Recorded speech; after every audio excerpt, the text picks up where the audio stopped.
I know you've been through a crap ton of stuff lately. I know you feel alone and like you don't really belong anywhere. You're too sick to be healthy, but you're too healthy to be receiving treatment. Doctors are telling you you're fine and this is just a longer recovery phase than you're used to. Your friends and family are starting to wonder about your sanity, which makes you start to question yourself. Am I just depressed? Am I anxious? Is this illness all in my head? I'm here to tell you your symptoms are real. I'm Candace McGarvey, and I know what you're going through. I've been in this space of confusing illness for 5 years now. Here's what it boils down to. Doctors still don't understand much about the long-term symptoms of COVID. In fact, in July of 2020, the CDC released a list of 11 longer-term COVID symptoms they had discovered. But at the same time, a Facebook group called Survivor Corps surveyed its members of the symptoms they were experiencing. Their list totaled 99 separate symptoms after it was reviewed by a physician. So somewhere along the way, the medical industry is missing 88 of our potential symptoms. So if they don't yet recognize them, they certainly don't have any idea what to do about them yet. As you probably know, it is baffling to have an illness no one seems to know anything about. No offense to the medical establishment, they didn't cover what we have in med school. So for the time being, our tribe of fellow long haulers may be your best resource as you try to recover. Here's the deal. You belong here. In this community, we are learning to cope with extended illness. Our tribe is affectionately named Long Haulers, which I think makes it appropriate to assign the name Shorties to all those typical people who recovered quickly or are perfectly healthy.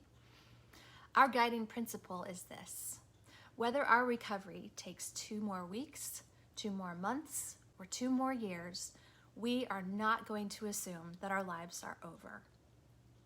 You're allowed to think that occasionally, just don't get stuck there. We are looking to create a new life that doesn't hinge upon the health you had before, because there's more to life than perfect health, despite what society has been telling us. In the era of a pandemic, we especially need to be able to figure out how to thrive before our circumstances get better. So you may be wondering about my qualifications, if I'm going to coach you during your recovery. Let's start with my experience.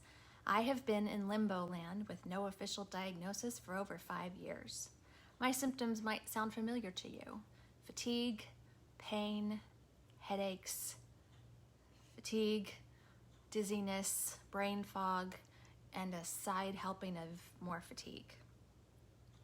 My journey started the same as yours. It was some kind of post-viral syndrome. I had Epstein-Barr virus, also known as mono, and my life has been changed ever since. Now, I've adjusted to the point of appreciating my new way of life.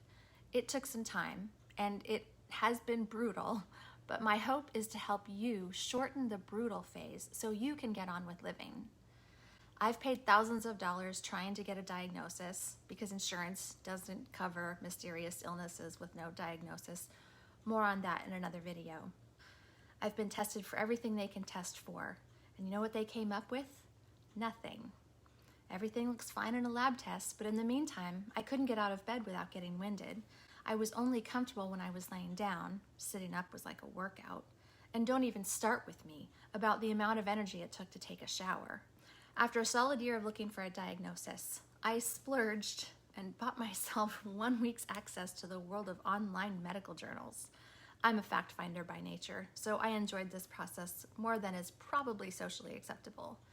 And what I found was this: I have myalgic encephalomyelitis, more commonly known as chronic fatigue syndrome.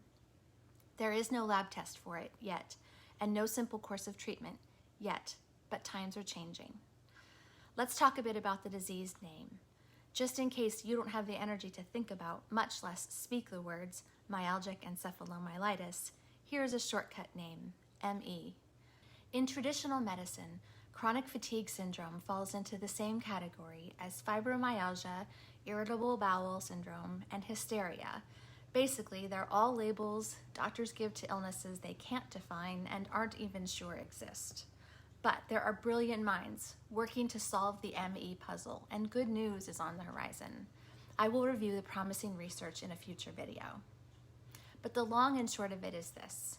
All you COVID long haulers are sounding exactly like us ME patients did at the beginning of our journey with illness.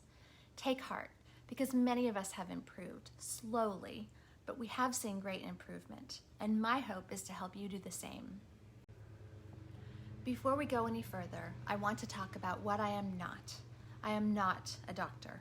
I cannot make recommendations for your individual treatment, but I can at least bring your attention to the coping strategies other people have tried. I can also help you improve your relationship with your doctor. They are stretched so thin right now, so we need to make it easier for them to do their job. I am also not a therapist. I cannot diagnose any mental illness, but I can talk about my own struggles and the experience of others who have walked this road before you. There is a lot of emotion wrapped up in long-haul illness, and it's important to recognize it. So if I am not a doctor or a therapist, what am I? I'm your coach. I will point out the potential setbacks, give you some coping mechanisms, and help you identify your victories. Here's what you can expect. There will be some positivity around here. I mean, we will laugh. And to quote my best friend's wedding, there will be dancing. I know you're wondering how that's going to work when you can't even get out of bed, so let me tell you a little story. I had a friend who was a professional ballerina who was in a coma for 6 months after a car accident. She's fine now, but just before she came out of the coma, they observed some fascinating neurological activity happening. She started doing those ballet exercises she had done for decades in her bed. I remember being so relieved to hear she was okay, but I couldn't help but think how wild it must have been to see her doing pliés and tendus in bed. Fast forward a few years, and guess who's doing ballet in bed now? And no, that is not a euphemism for anything. I learned from a wise doctor that even if I couldn't get out of bed, it was important to just keep moving. It makes sense that our bodies can't recover if we're absolutely still. But for months, every time I tried to get up and walk across the room, there was a significant question in my mind as to whether or not I would make it to my destination before collapsing. So, with bed ballet, I figured out a way to make moving happen, and I have a good laugh at myself every time because I look ridiculous. You should try it. You know you want to.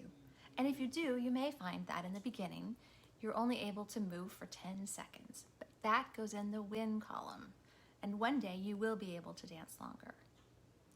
Through my series of long-haul coaching videos, there will also be some hard truths, but it's important to be able to acknowledge the reality of our situations if we're ever going to change them. I love the wisdom of Iyanla Vanzant, who is one of the most effective transformation coaches of our time. She says, "You cannot heal what you will not speak." So we will talk about everything, the good and the bad. It's also important to note, none of us can predict your journey. So one of the habits we are going to try to move away from is the need to know what the future looks like. I know that's horrifying for many people. It certainly was for me. But if the COVID era has taught us anything, we are at least getting used to the idea that we have no idea what tomorrow will bring. I mean, who would have thought that 2020 would bring us meth bores, Tiger King, and masks as the latest trend in accessorizing? So we're going to take life 1 hour at a time. This is the long haul, but you are not alone. Yes, the process is isolating. Yes, it feels like no one you know understands what you're going through, but we do, and our numbers are growing. If we can take a step back and look at the forest instead of the trees, the whole world is in a tender place right now. Those who have enough self-awareness to challenge their once solid opinions are seeing new ways of looking at life, whether it's because of the pandemic, the economic fallout of the pandemic, or here in the United States, the long-awaited progress in the racial justice movement. It's like the whole world is shifting right now. So we long haulers are not alone as we adjust to change.